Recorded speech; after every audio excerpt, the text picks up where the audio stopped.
అందరికీ నమస్కారం అండి. దయచేసి మన వీడియోస్ చూస్తున్న ప్రతి ఒక్కరికి చేతులెత్తి నమస్కరిస్తున్నాను. లైక్ అండ్ సబ్స్క్రైబ్ చేసుకున్నట్లయితే నన్ను కూడా ప్రోత్సహించిన వారవుతారు. మిత్రమా, నువ్వు జీవితంలో ఎవడిని నా వాడు అని నమ్మకు. నిజాయితీగా బతకడానికి ఇది మన తాతలు బతికిన రాతియుగం కాదు, కల్తీ నా కొడుకులు బతుకుతున్న కలియుగం. నీ చుట్టూ ఉన్న వాళ్లందరూ నీ వాళ్లే అని మోసపోకు. ఒక్కొక్కసారి వాళ్లకు వ్యతిరేకంగా మాట్లాడి చూడు, వాళ్ల అసలు రూపం బయటపడుతుంది. ఎవరి దగ్గరనీ మనసు విప్పి అన్ని చెప్పేయకు. అన్ని విని నిన్ను ఎక్కడ దెబ్బ కొట్టాలో తెలుసుకుని గట్టిగానే కొడతారు ఈ మనుషులు. నువ్వు మొరిగే ప్రతి కుక్కకు జవాబు ఇవ్వాల్సిన అవసరం లేదు. తెలియని వారిని చూసి అరవడం వాటి నైజం. అలాగే కొందరు మనుషులు కూడా నీ గురించి తెలియక నోరు జారుతారు. వాళ్లందరికీ జవాబు ఇచ్చి వారి స్థాయికి నువ్వు పడిపోకూడదు.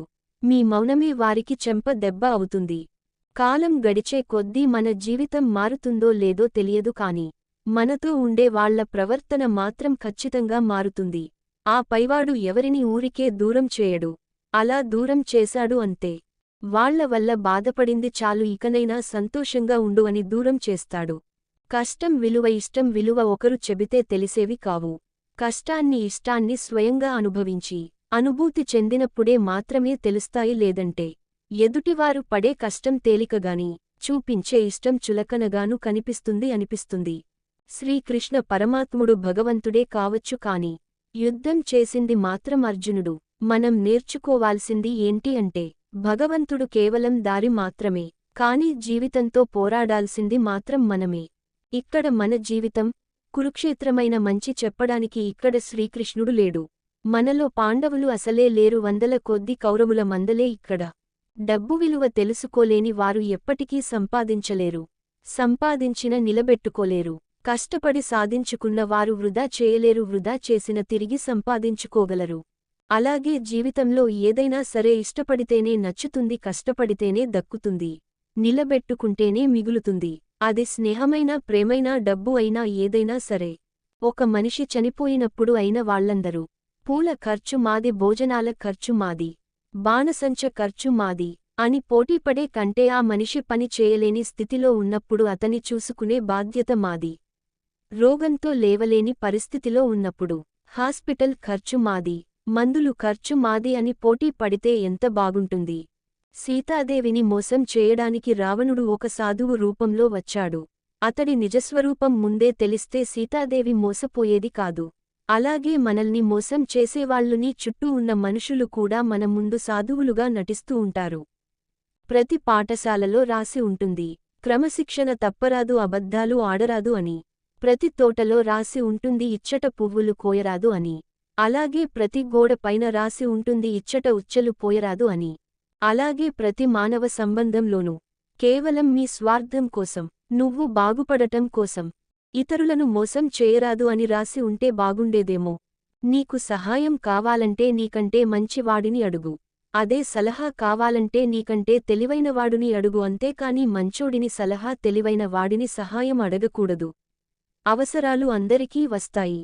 నేను ఎదుగుతున్నాను, నాకు సంపద ఉంది, నాకు ఎవరితోనో అవసరం లేదు రాదు అనుకోకు. ఏ సమయం ఏ రోజు ఎలాంటిదో నీకు చెప్పిరాదు.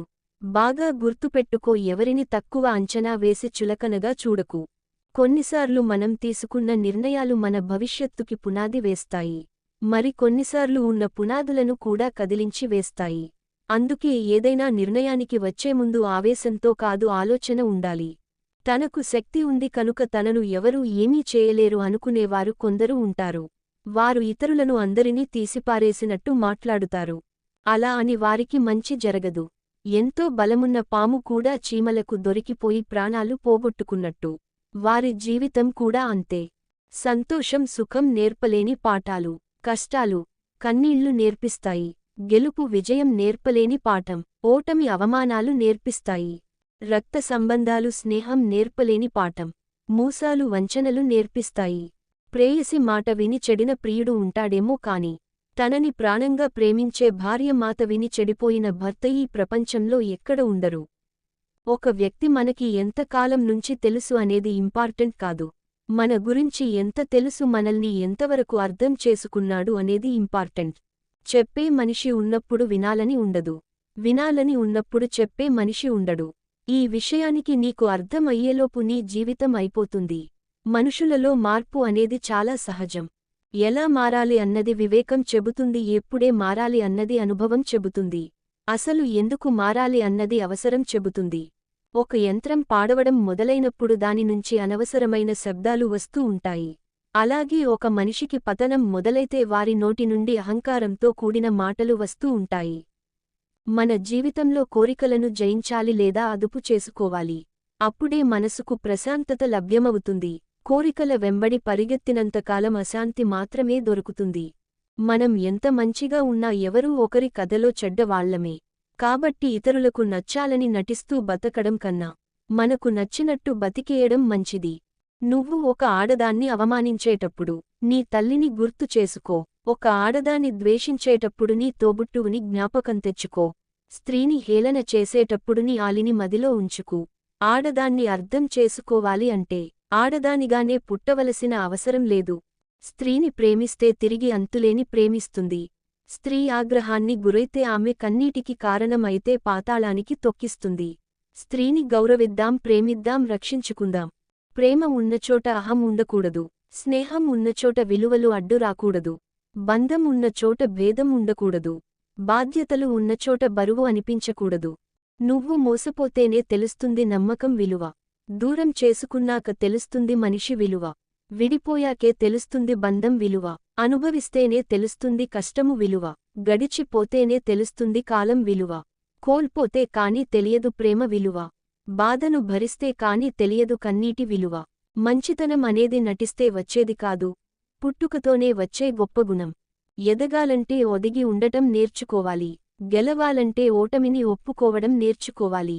సర్దుబాటు లేనిదే జీవితంలో ఏదీ సంపూర్ణం కాదు. శిక్షణ లేకపోతే బుద్ధి నిలకడగా, మనసు ఏకాగ్రతగా ఉండదు. ఏకాగ్రత లేకపోతే శాంతి ఉండదు. శాంతి లేకపోతే సుఖం ఉండదు. మన జీవితం మరొకరి చేతిలో ఆటబొమ్మ కాకూడదు.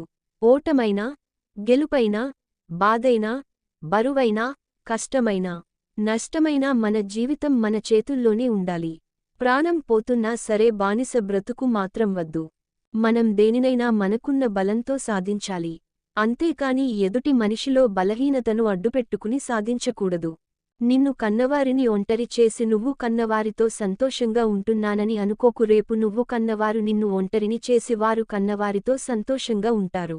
50 ఏళ్ల తర్వాత కూడా మీకు శృంగారం చేయాలి అనిపిస్తే మీరు ఖచ్చితంగా శారీరకంగా బలవంతులు అయి ఉండాలి. బలం వచ్చే ఆహారాన్ని సేకరించాలి. రోజూ వ్యాయామం చేయాలి. లేకపోతే మీ శరీరం మీకు సహకరించదు. ఆరోగ్యం దెబ్బతింటుంది. Thank you for watching. ఫ్రెండ్స్, ఈ సూక్తులు మీ జీవితాన్ని మార్చేస్తాయి. కామెంట్ చేయండి. ఈ వీడియోస్ మీకు నచ్చినట్లయితే ఒక లైక్ చేయండి. ఇలాంటి వీడియోస్ కోసం పక్కనే ఉన్నటువంటి బెల్ ఐకాన్ని క్లిక్ చేశారంటే నెక్స్ట్ అప్లోడ్ చేసే వీడియో మీ వరకు చేరుతుంది. ప్లీజ్ అండి, ఈ సూక్తులు ఒక్క సూక్తి అయినా మీకు మోటివేషన్ అనిపిస్తుందని నాకు తెలుసు. కాబట్టి ఒక లైక్ చేయండి ఫ్రెండ్స్, ప్లీజ్ అండి.